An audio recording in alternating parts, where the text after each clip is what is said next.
Greetings once again to the excellent students in the PMIN897 D.Min project design experience.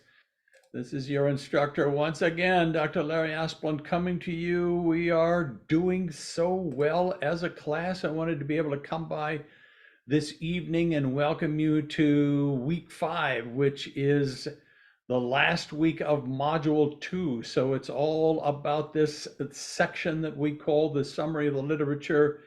And you have been doing such good work. We've had some really good conversations about what is involved with this kind of an exercise. You will find that any form of structured, official academic writing always has a review of the literature. Now we're working on a summary of that because your chapter 2 will be called the review of the literature. It's just required. No matter where you're publishing, they're going to want to know what your background research was. They want to know if you did your homework. And so it just gives them a sense of, I can trust this girl's work because they understand research and they've done, an excellent job. So Module 2, just a review of the 3-week process that we are in. We started, of course, in the beginning by just saying, now's the time to organize your research notes. And no question about it, you'll continue reading, you'll continue taking notes. You may no doubt find some really excellent sources that you haven't found yet. Or your chair may say, by the way, have you noticed a more recent, peer-reviewed journal article I think you might enjoy? And so you jump, it's kind of an ongoing thing.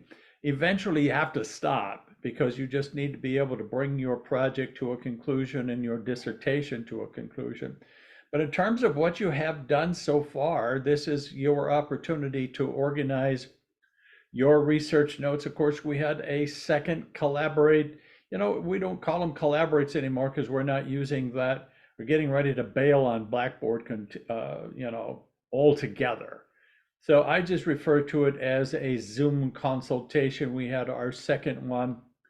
We'll have our third one at the beginning of week 6, but we're still finishing this piece of your proposal. And so that was week 1, and week 2 you went into the outlining process, which reflected the work you had been doing with your notes, maybe still doing with your notes. The outlining process just gave you an opportunity to examine what you think you've got so far in terms of your notes and the best way to put it in some kind of a relevant, logical order. And now this coming week, it's all going to be about composing that piece of the research of the dissertation, rather proposal. The summary of the literature is a section. Now it's a significant section of the proposal, but it's just one of the sections. So you remember your proposal is just introducing. It will ultimately be converted to chapter 1 introduction. So chapter 1 is just designed to introduce your chair primarily at that point to the entire process you're engaged in. So your proposal is an introduction, and it's not designed to do more than that. And so, it's important. I think one of the most important elements of it is just organizing your notes and figuring out what works best where so that you can put it all together. Because remember, what you're doing on the summary of the literature section of the proposal will ultimately be chapter 2. It will be expanded, polished, whatever is necessary between you and your chair to make it chapter 2. So it's very, very important work, even though it is introductory in that sense. So week 5 is all about that piece of the proposal called the summary of the literature.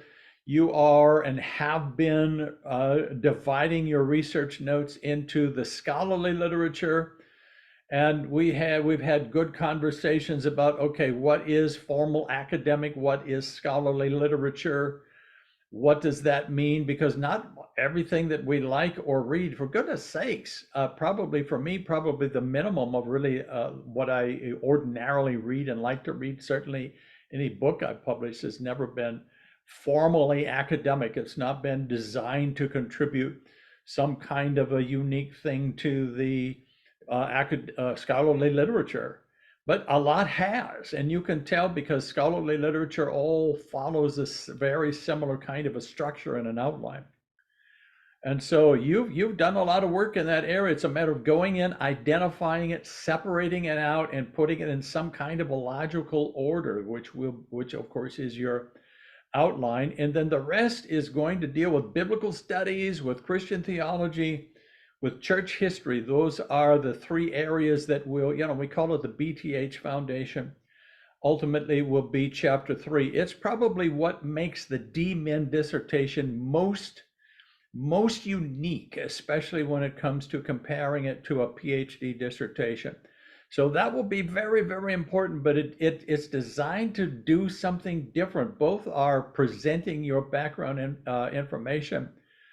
The introduction, ultimately, the review of the literature will be designed to prove that you understand scholarship, that you understand the formal academic writing, etc. And you've done your homework. You've accessed all of those relevant sources. You've presented it. You know them well enough to present them in some kind of a logical order, etc. But the next section is designed to show that you understand and have ability when it comes to biblical studies, Christian theology, and church history. So it has a different goal. It has a different goal, and therefore tends to access different kinds of sources. That is, this is kind of the process we're in right now. Very, very good process, because it will enable you ultimately to be ready to write your dissertation, which is so huge in my mind, in terms of the 897 experience. It's so huge. So the highlights and the key resources from your research notes and the scholarly literature are going to be presented in some kind of a logical order. Essentially, you're narrating a report, not in an autobiographical way, but you're presenting your research in a way that, is understandable and is kind of easy to read. So you put in some transitional sentences here and there. You're not preaching, you're not exhorting, you're not doing a Bible study. This is all about your ability to access and make use of formal academic scholarly literature. That's what it's all about. So that's a big piece of a doctoral dissertation. If you were doing a PhD dissertation, that would be it, basically. And you're going to unpack that even more. And we won't be that concerned about you demonstrating your ability to do biblical studies, theology, and church history. That's for you all. That's for Doctor of Ministry students. Now, 10 pages, 10 sources minimum. That's usually, that's Dr. Flynn's bottom line. You remember I told you last week that if you did a larger kind of a preliminary review of the literature for Dr. Flynn and PMIN 700, it's okay in his mind to see that. So even when it comes to the proposal, it's going to go beyond a summary, but he's already seen it. So he's familiar with it. You may want to polish it a little bit, tweak it a little bit, but basically he's familiar already with your work, and he's okay with seeing it. If you're composing this from scratch, this is your first time around, then remember our standard for the proposal is 10 pages, 10 sources minimum. So I think it's good which is good news if you're composing this for the first time. I think this is very good news, but remember, it needs the outline needs to reflect the logical ordering of your research, and your key sources all need to be introduced. By the way, one of the things that if we were working on a master's thesis, I would spend more time in this area, which I'm not going to do. But just relying too much on quotations or stringing together quotations is always a problem when it comes to this level of academic work. You remember, what we're looking for is comprehension. Comprehension certainly is reflected better with summaries and with paraphrases that also need to be cited.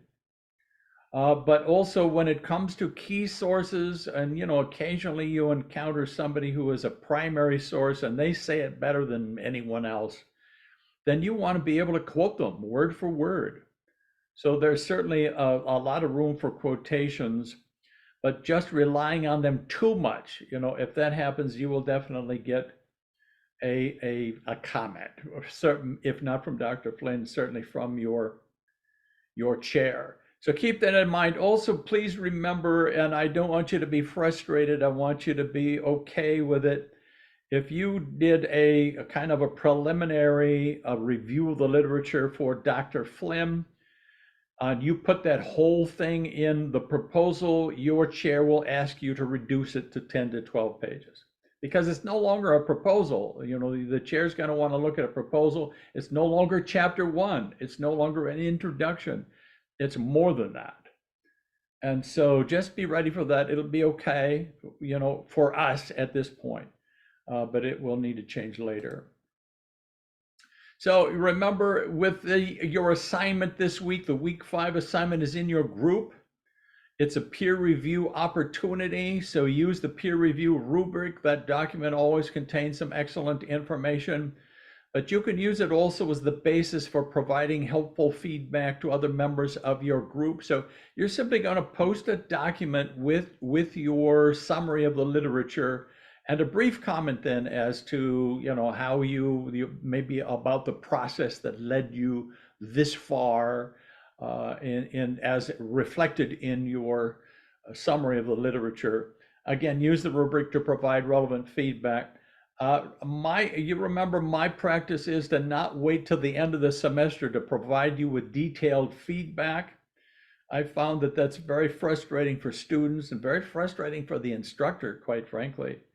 So as soon as I get your document, your summary of the literature, I'll download the document. Blackboard always messes with the formatting, but I never look at what Blackboard does to your document. I download the original document. I'll post a grade. Remember, we don't have grades really. It's just a way of indicating complete or incomplete when it comes to an assignment. And I'll say, great, I'm sure it's great stuff. I'm going to be looking at it very, very specifically, and I will post you detailed feedback by way of an email message. And then that's what I do. And then you will need to respond. It's almost like, I'm your chair at this point, but I'm not. I'm just getting I'm getting you ready for that. And so I will end up sending you a list of feedback. Please, adjust this. Some of it is formatting. Some of it is Turabian. This is your opportunity to review Turabian 9th edition. Because although the proposal doesn't need to be perfect per se, your dissertation will need to be perfect. So this is your opportunity to review that, and I'll draw your attention to it. You need to get back into Turabian, look at footnote formatting again, etc., and I'll give you some ideas. So I will send you a detailed list of feedback, and I will ask you to adjust what you posted and send back your revised version. Because then you and I will both have confidence that you're ready to simply copy and paste that section of the proposal into the proposal template when we get that far. You don't have to worry then when we come to the end of the semester, you will be done when it comes to these big pieces. So it may seem like a little more work here toward the beginning, a bit in the middle of our project, but I think you would rather do that than wait till the last minute and then try to jump in and make it all happen at once. So anyway, that's my approach when it comes to 897. In terms of anticipating Module 3, Module 3 is such a beautiful, I love Module 3. I love the BTH Foundations, Chapter 3. I find students have more difficulty with this because you've already been working on your literature summary, but your assignment, really, your process will involve you going back into your notes, separating out biblical studies from Christian theology, from church history. And remember, Christian theology is not just systematic theology. Practical theology is also theology. And so you will discover that you use a lot of really great resources that are not necessarily scholarly, but they're very, very relevant to what you're doing. and you will use them here.